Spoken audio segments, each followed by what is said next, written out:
All right, folks, what is going on? This is episode 584 of the First and Frame Rate Show. I am Via Baller. Over here, we talk about Georgia Southern and Atlanta Falcons football. And before I get started, I will be remiss. It is imperative. There's no way around it. We lost a legend today. We lost an icon, not only just in the football world, but in the civil rights world, just in the world of humanity.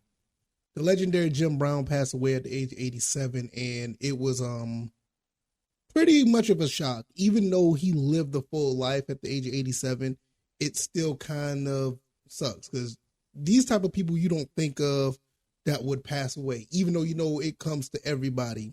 Everybody's going to pass away, unfortunately. But you would think a guy like that, the things that he's done and the impact he had on and off the field, that he will live forever. It hit me a little bit, and I never met him. I don't know him for anything, but I just know the contributions he made to the NFL and off the field is just amazing. So rest in peace to the legendary Jim Brown. I have on his jersey, the Mitchell and Ness jersey that I picked up. It's kind of embarrassing because if you're looking at this on the YouTube's Rumble, my Cleveland Browns patch on the jersey is kind of ripped up. It's not ripped, but the stitches came out a little bit. So I'm going to have to get that stitched up. I've definitely have to do it now. So rest in peace once again. Just representing as well for Jim Brown with one of my favorite jerseys that I picked up a long time ago. So Jim Brown, the legend, passes away at 87. Let's just go ahead and get into this. In this show, we're going to talk about the Georgia Southern's season prediction. Wins, losses, see what they're going to do as far as this season, according to collegefootballnetwork.com. I'm going to put the link down in the description so you can check that out. We're going to go through each game that they're going to play and what this article says. And I'm going to see if I agree with it for the most part. So their win-loss record, we're going to go through each game, and we're just going to go there and just giving me my thoughts and opinions on what this website or this article says. If this is your first time here, welcome. This has been a fantastic week for every avenue, the YouTube, the Rumble, the Spotify, the Stitcher, Apple, Google Podcasts. You guys have been amazing. I really, really appreciate it. I cannot do this without you guys, and I really appreciate it. I also can be found on Twitter at VFBaller. Also, the website is firstandframerates.com. Firstandframerates.com. Go check that out and support your boy if you don't mind. All right, let's just go ahead and get into this. Week 1, Georgia Southern Eagles is going to go play the Citadel. Well, the Citadel is coming to Paulson, and this is what this article said. This is what they said basically. The Eagles dispatched their season opening FCS opponent comfortably last fall. Yeah, we beat I can't remember the name. I want to say Morris Brown, but it's not Morgan State. There it is. And you can expect the same thing in 2023. Georgia Southern versus the Citadel promises to be an ultimate contrast in styles, with the Service Academy option offense taking on one of the nation's most high-volume passing attacks. They say we're going to beat them 37-8. I think we're going to beat them, but the only way that we do beat these guys handily is we're going to have to stop the running game, because if you're Georgia Southern Eagle, you know how the option can be. So we got to contain that. If we contain the option, we can blow this team out probably about just as much as we did against Morgan State. Now, 37-8, how we're going to obtain that? Basically, we're just going to have to get them in the passing game.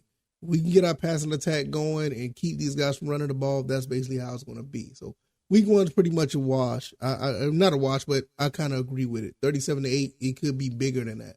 Week 2, UAB comes to Paulson once again for the revenge game. We need to get back on this team. Unfortunately, they don't have their running back. I think the running back ended up going to the pros.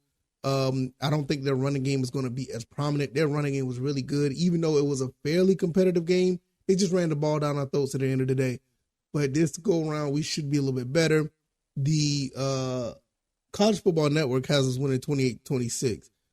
They say in their article, our analysts will split on the outcome of week 2 clash between the Eagles and UAB Blazers.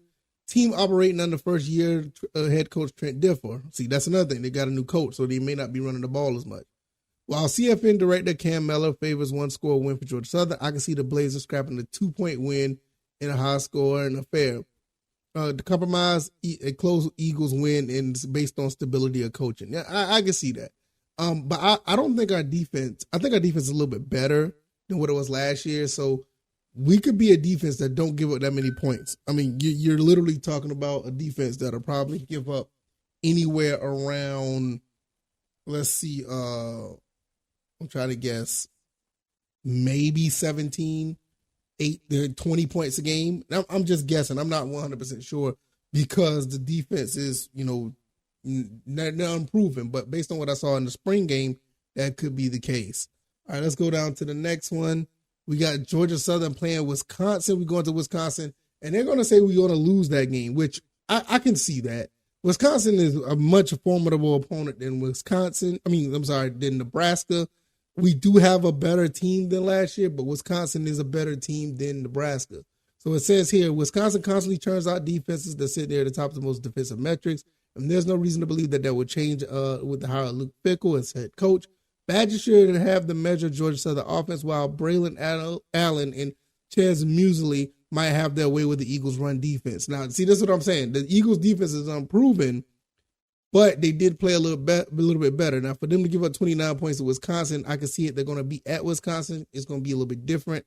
But Coach Clay Helton knows how to coach these guys up to play big games. So it's going to be really interesting to see how that plays out. Week 4 is going to be against Ball State. We beat them last year, and we're going to be playing them again. This time we're going up to Ball State to play them.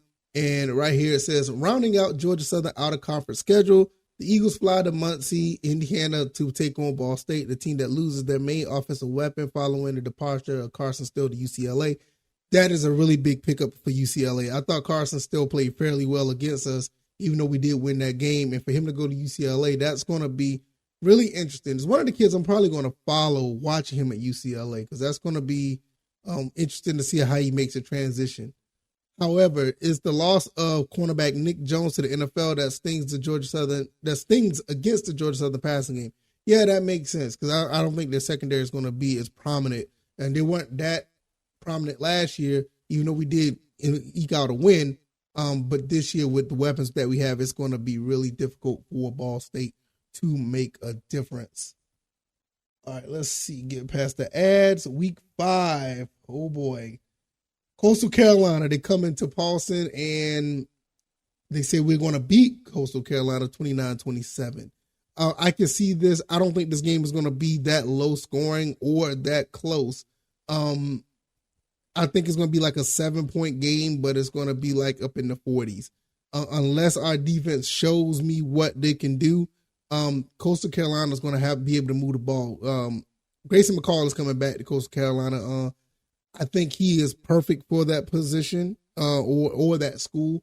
I know he tried to dibble and dab and try to go to a Power 5, but I'm going to be honest. I never thought Grayson McCall was Power 5 material. I think he's in a perfect spot with the group of 5, and that doesn't mean that he can't develop into something in the NFL, but I think it'll take him some time if he was to go the NFL route, but I don't think – it's just one of those type of players that they're good, a group of 5 player, but you give them 1 or 2 years, they'll make it in the NFL.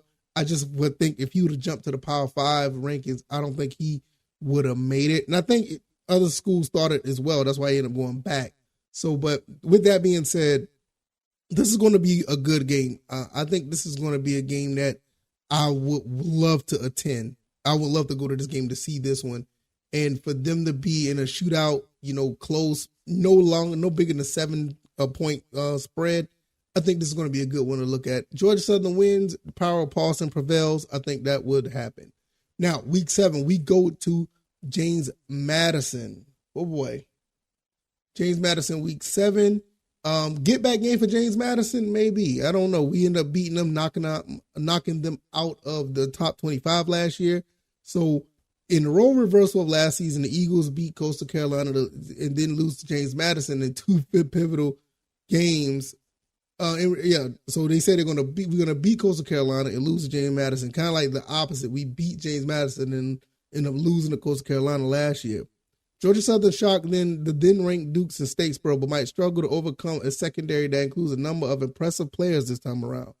Okay, they got a pretty good secondary. That's going to be interesting to see. Can we get the run game going if the secondary of James Madison that good. I just did an episode of Thunder and Lightning when it comes to Jalen White and O.J. Arnold. Also, you got a couple other running backs that can run the ball at Georgia Southern as well. So do we come up with a game plan and possibly steal one at James Madison? I mean, they have a phenomenal stadium as well. Really, really beautiful looking stadium. Week 8, Georgia Southern, we go to Louisiana Monroe. This should be a get-back game because Louisiana embarrassed us last year. They really did. And that we should get back on them. They're coming into Paulson, so that's going to be interesting. Got us winning at 29-13. So after 2 tough games in succession, there's some light relief that Louisiana Monroe comes to town in week 8. The 2 teams haven't met since 2020. Oh, this is Louisiana Monroe. I'm sorry. I thought it was the Cajuns. I'm sorry. That's my apologies. So, but Georgia Southern holds a 6-3 head-to-head advantage, and their passing chat should outlast ULM. Yeah, we should beat ULM. I mean, that. Let's go to the next game. Let's go to the next game. Oh boy, look at this here. Now I'm starting to get mad. I'm getting mad here. Now this is some BS right here. Georgia Southern versus Georgia State. You think they're going to come to Paulson and beat us? Let me tell you something. I can't even really talk noise because this team seems to have our number. This is some BS. You know what I'm saying? We should be beating this team. We should have beat them last year.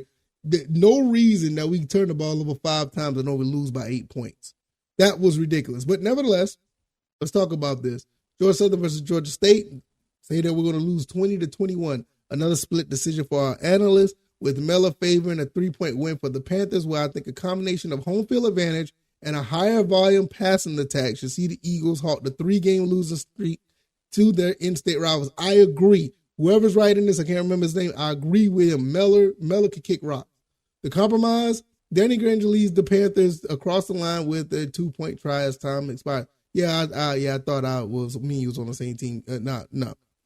Look, I'd rather go ahead and I would take the the James Madison loss. I'll flip and lose to James Madison. Dude said we was losing James Madison. Let me get back real quick. No, I'll take the loss to Coastal Carolina rather than lose to Georgia State. I'm dead serious. We can't lose to these guys 4 times in a row. It ain't happening. I just can't. Let's just get past this. I'm getting mad now.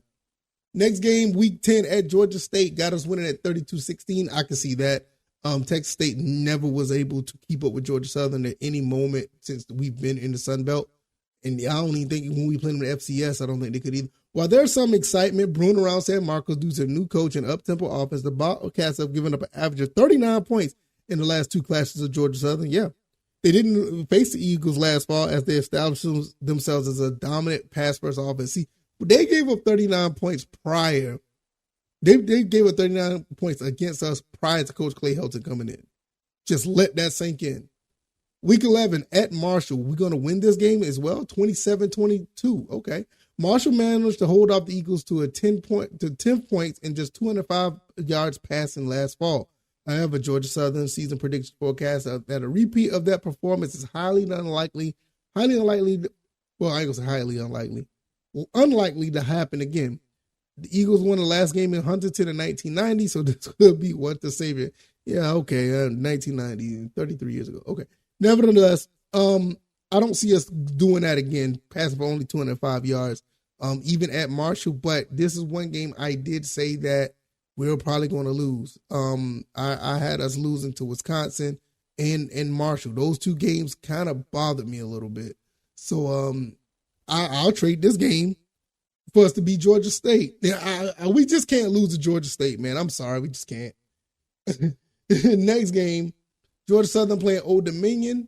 Win 29-22. Now, there's a lot of wins are being racked up here. That's pretty interesting. So it looks like we're going to win, what, 9, 10 games from what I see so far? Let's keep going.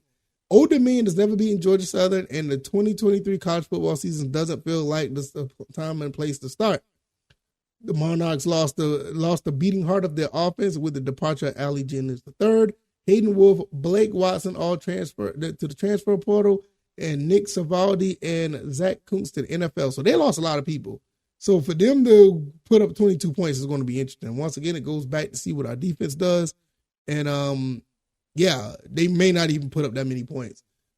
Week 13, Georgia Southern at Appalachian State. If we go up to Kid Brewer Stadium and beat them, I think it's Kid Brewer Stadium, right? That's the name. Who cares? If we go up there to the Rock and beat them, that will be phenomenal. After the game last year where we beat them in double overtime, just rub it in their face again and beat them one more time. This is absolutely awesome if this would happen. The season finale between these two teams last fall was the stuff offensive dreams are made of. While this year may not see the same high scoring, the Eagles' ability to dominate through the air should prove the difference maker in a close game. Now, I will say this: Appalachian State is going to play us tough. They always do. I just don't think I don't think Appalachian State is reloaded as good as we have. Now, don't get me wrong; they weren't that good of a team last year. It was like a down season for both teams, Georgia Southern and Appalachian State. But for us to play to get in a bowl game, it meant something. You know, playing Appalachian State, for some reason, it always have something on the line when we play this team. It is always seen that way. And hopefully this year coming up will be that way. But I'm not sure because I followed a little bit Appalachian State, but I don't see nothing that stands out. Georgia Southern has made some moves with some transfers and all, and some, coaching changes that really stand out. Appalachian State coaching changes mainly, they took some of our coaches from Georgia Southern and they went to Appalachian State. So that was from the old Chad Lunsford regime. But nevertheless, this looks really good. The prediction got us at 9-3. Yeah, it says right here. The results give them a ninth win in our Georgia Southern season. So they got us going 9-3. I saw this on Twitter. Somebody else put that out there as well. Had us going 9-3, and I think they had like Coastal Carolina going 10-2 or something like that. It was really weird, but I can live with this. I am good with the 9-3 schedule. If anything, can we go 9-3 without losing to Georgia State? Please. Good God, I'm tired of losing that team. Anyway, if you like this commentary, hit the like button, share this podcast, subscribe to the channel if you haven't already. What do you guys think about this prediction? Do you think Georgia Southern win-loss prediction is on point? What do you think the CFN got right? What do you think they got wrong? Me personally, I wanted to do a prediction. I still was trying to lean toward the 8-4 like we did last season. Like I said last season, and we were very close to being 8-4. I mean, it was a couple plays away of making it happen. Nevertheless, I think we have a better chance of going at least 8-4, but this website has us at 9-3. This is really interesting. Let me know what you guys think. The link to this article will be down in the description.